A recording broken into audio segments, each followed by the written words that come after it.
It's just very dear to my heart. All right, so we're going to start talking about the Baroque in France. And the French also adopt the Baroque style somewhat for religious buildings, but even more so for secular buildings, for chateaus, and the granddaddy of all chateaus, of all royal palaces, is what we see here, Versailles. We'll talk about Versailles momentarily. So the origins of French Baroque, we start to see a consolidation of the power of the French monarchy, especially under Louis XIV, the most powerful French monarch, possibly the most powerful monarch in at least in this era of history in any part of Europe. We see significant wealth as well from overseas exploration. Not so much the gold and silver that the Spanish were getting, but certainly like fur pelts and things from their Canadian and American colonies. And this leads to a very wealthy class of nobility. And criticize the 1%, and the wealthy all you want, but they're the ones who can afford great works of architecture. So that's what we have to talk about to a certain extent here. We see some Italian influences, but not quite as much. The French began to strike out in their own direction, and we see a lot more, less of it in religious church architecture, but really more in palaces and chateaus rather than for churches. And I'll start by kind of contrasting the Italian versus the French approach by talking about the Louvre Palace. So the Louvre was the main royal palace. It was located right in Paris. It's now the famous museum, but it was the royal palace. And in 1665, King Louis XIV wanted to do an addition, and he hired the most famous, the greatest architect of the age, who happened to be Bernini, who we talked about, right? And he brings him from, up from Rome and says, hey, I'm going to pay you a lot of money, and I want you to design this wing. You're this famous architect. And this is the design he presents to this powerful French king. And it's really Roman. We have this concave curve form with this convex element coming out the center, and then we got the two wings off to the side here. Louis didn't like it. He's like, yeah, no, I don't like that. I don't. It doesn't work for me. Do something better. And he's, the most powerful monarch, or one of the most powerful monarchs. And Bernini's, like, okay, all right, I'll go back to the drawing board. I'll do something better. I'll get it right this next time. And this is what he comes up for round two in 1666. And you can see he got rid of the curves. Apparently Louis said, I don't like curves. So he got rid of the curves, and he still has this inset. He's got two wings on the ends. He's got like an inset. They're just not curved. And then he's got this central section that kind of pops out. And he's got, nice classical columns. He got some Roman arches in the windows and so forth. And Louis looks at that and he goes, yeah, it doesn't do it for me either. So in the end, after all this effort, he says, nah, thanks, but no thanks. I'll find somebody else. I'll get a different architect. And so in the end, he turns to Louis Le Vaux, Charles Le Bon, and Claude Perrault to create this east wing of the Louvre. So he turns to French architects, who he says, hey, I think you can do a better job than this Roman guy, Bernini, right? And so we have something quite different, really. We have a central temple pavilion with, the pediment on top and so forth. We got two wings, and there's the recess in between, but look at the way they create more of a loggia effect, but not with round Roman arches, but just as a colonnade with the paired columns extended to create, this loggia-like effect, but without all the Roman arches. There is one central Roman arch at the entryway, but it really limits the amount of Roman arches that we saw. If we go back to his plan here, boom, boom, boom, all of these, and this recess, but it's still very flat. Louis really liked the depth that this colonnade provided, and he liked the more formality to it. And this really helps launch French architects as being the primary driver of the Baroque in France itself. Unlike with the Renaissance, where there was a stronger Roman influence of kings bringing in Italians like Leonardo da Vinci, and then ultimately, training the French architects. Here was a case where he tried the Italian version, didn't like it, and he just decided to hire French architects in the end. Bernini got something out of it. He did do a sculpture. He was still somewhat more known for his art sculpture. So this is a bust of Louis XIV from 1660 that Bernini did. Very, very famous sculpture of Louis XIV. So one of the most significant architects to come out of this early Baroque in France is Francois Mansart. And an early work by him is a Saint-Marie de la Visitation in Paris from 1632. So here is Mansart, and he is really considered to be like the father of the French Baroque. And he was familiar with Italian architects. He had either collected or seen some of the publications and books, and may have traveled to France or to Italy and to Rome.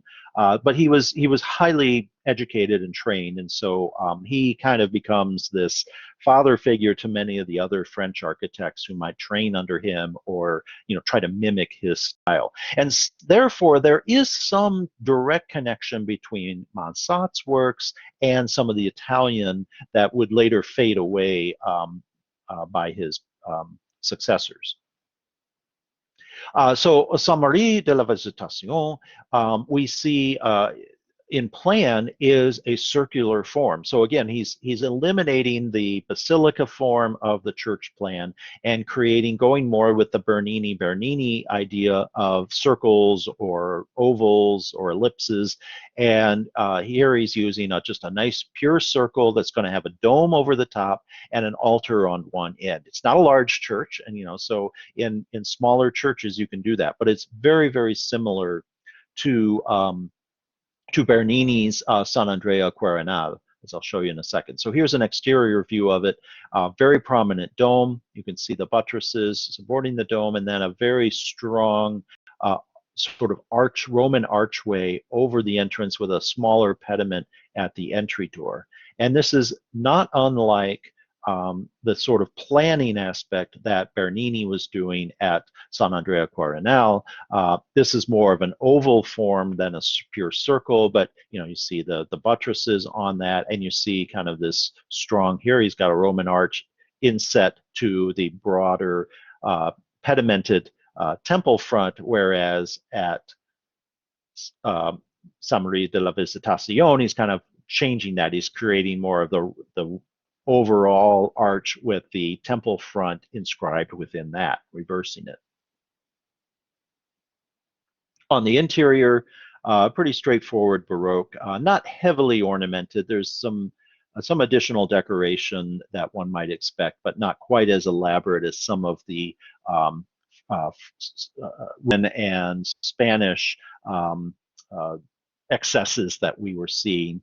But once again, a great use of light that he learned from Bernini at San Andrea, where here we're standing in the central dome space looking at the rounded apse with the altar, and you can see the light glowing from up above. And in fact, if you get up close to the altar and you look up, you can see that there is another skylit type dome on top that is illuminating directly the altar. Here's the main dome over on the right, and you can see how heavily decorated it is, especially over the altar. So it's not as excessive, but it's still pretty heavily decorated. That's typical of Baroque architecture. So another classic example is the Val de Grâce in Paris from the 1640s, also by Francois Mansart. This has a more traditional plan, very similar to Il Gesù, with a nave and with a domed crossing, not a heavy transept, but a domed crossing with the altar at the back of that, compared on the bottom to Il Gesù, very similar layout there. Again, you know, knowing this church, having either seen it or seen the plans and designs for it, and even more so is the front facade, which is very heavily modeled on the facade of Il Gesù. Pull up this slide, and you can compare the two, the El Gesù on the right and Val de Grace on the left. A few details have been changed and modified here and there, but it is very much a copy of Giacomo della Porta's Il Gesù facade. You know, especially with the scrolls, I'll call them the Alberti scrolls, right on the sides of the upper temple front here. So we're really seeing a tie-in to Alberti at Santa Maria Novella, Il Gesù by Giacomo della Porta, and now Mansart's Val de Grace in Paris. About 100 years difference between each of those. But he did a lot of work for private clients. Perhaps the most influential and famous was the Chateau Masson sur Seine, also known as the Chateau Masson Lafite. I won't force you to to pronounce some of these. French is not an easy one to pronounce, but this is from the 1640s, just outside of Paris. So this would have been like a little country estate for a very wealthy nobleman. And the planning is very much still Palladian. We have a central pavilion, we have wings that stretch out, and then we have these pavilions on each side with a central court, just like we saw with Palladio, just like we saw on a grand scale with the Schönbrunn Palace. This is obviously a much smaller scale. And here we have this very similar to the French Renaissance. We've got, once again, with the French Renaissance, we got the tall slate roofs, we have more chimneys, we have dormers, we have, it's a little hard to tell behind the gate, but we have a very elaborate classical temple entryway here.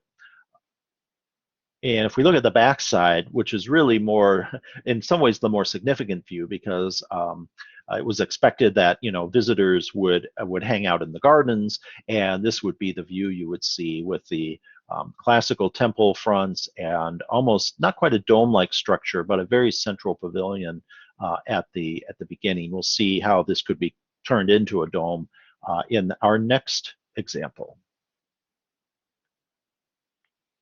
So one of the more influential chateaus to be built in this era is known as Vaux le Vicomte.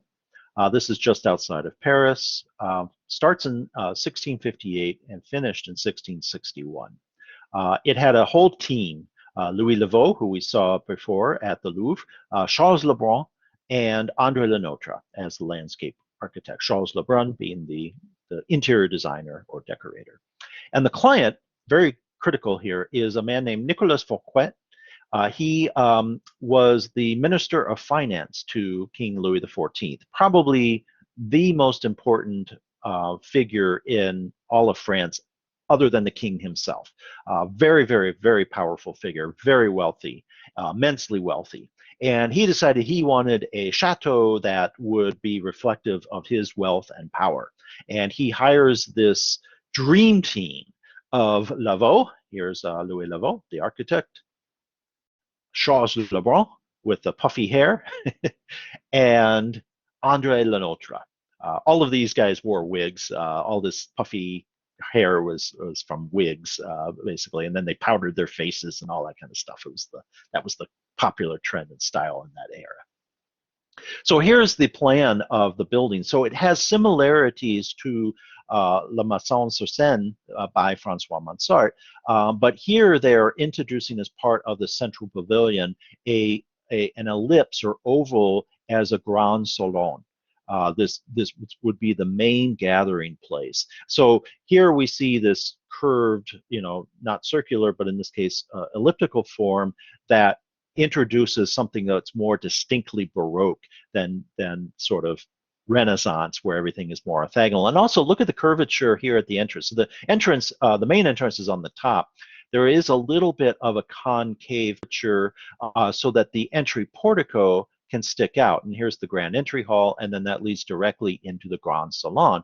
And this would be a place where he could host lavish parties, and this would be the center of it in this space here.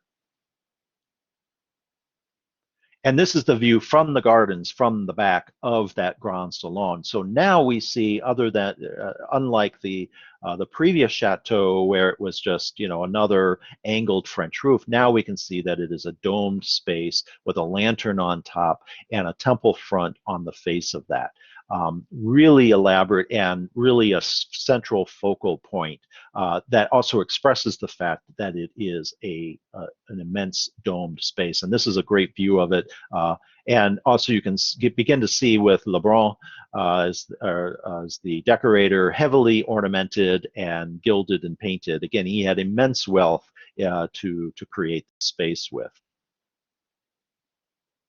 Here's an aerial view. He creates a moat around the chateau. This is not necessarily to ward off invaders. It's just sort of a leftover. It's impressive, and it's kind of a leftover element of like, hey, I have my little mini castle out in the countryside here. There's a view further back in the gardens, looking on the strong axis, just like we talked about, the axial and symmetrical planning for the gardens, with this very central focal point of the dome and the temple front on the face of that dome there. Again, the landscape done by Lenotre.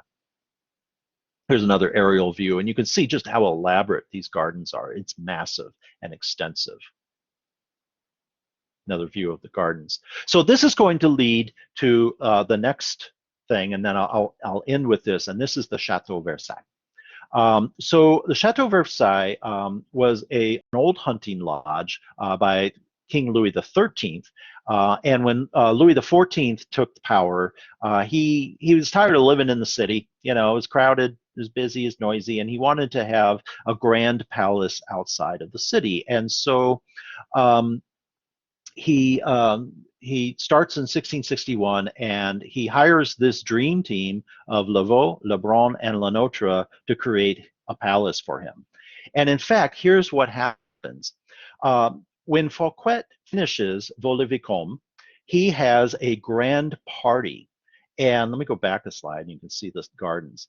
And it's like this grand opening, right? And he has this lavish party. Of course, he is going to invite the king to this important event, and he wants to impress the king. He wants to say, look, this is a palace worthy of a powerful Frenchman.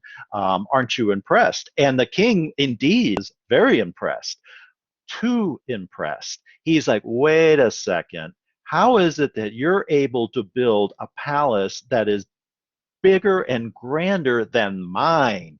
That is not gonna fly. And it didn't help that Fouquet had rivals that were whispering in the king's ear, saying, you know how he got the money to build this, don't you? He's been siphoning off treasury from under your nose. And so after the party ends, I don't know, almost the next day, Fouquet finds himself in the Bastille. He's thrown in jail. He's accused of siphoning funds from the French people, which he was.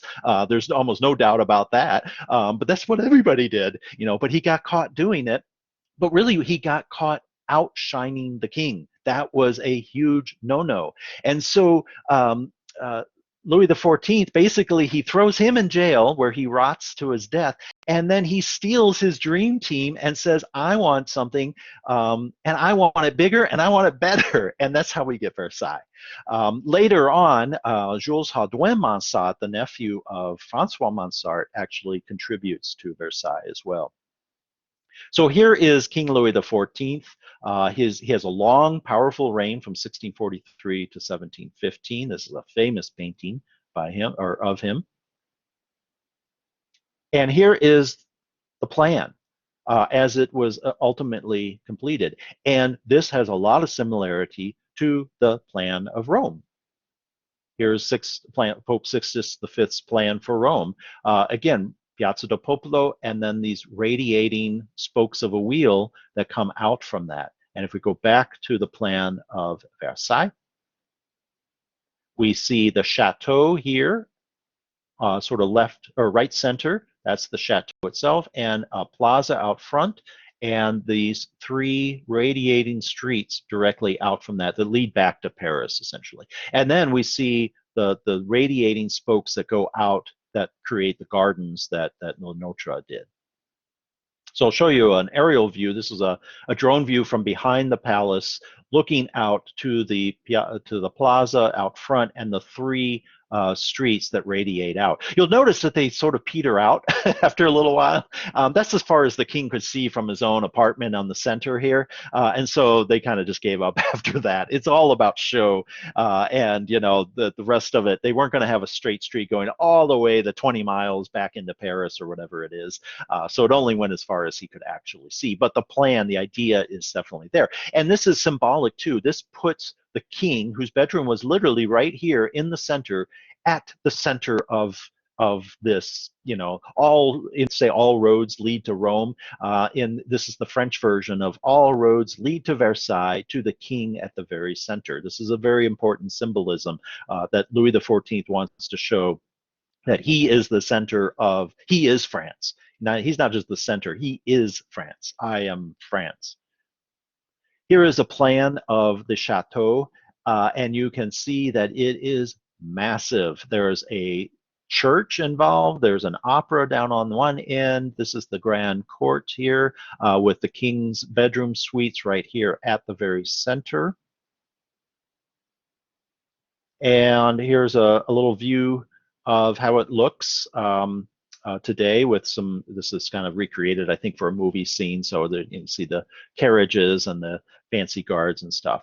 I think we'll end here. We need to do our quiz. We'll end here. We'll pick up a little bit with Versailles and talk a little bit about English Baroque on Thursday. There's a couple little movies I can have you watch quickly as well that just give you a nice kind of overview of Versailles, both the palace and the garden. So we'll pick up on that on Thursday.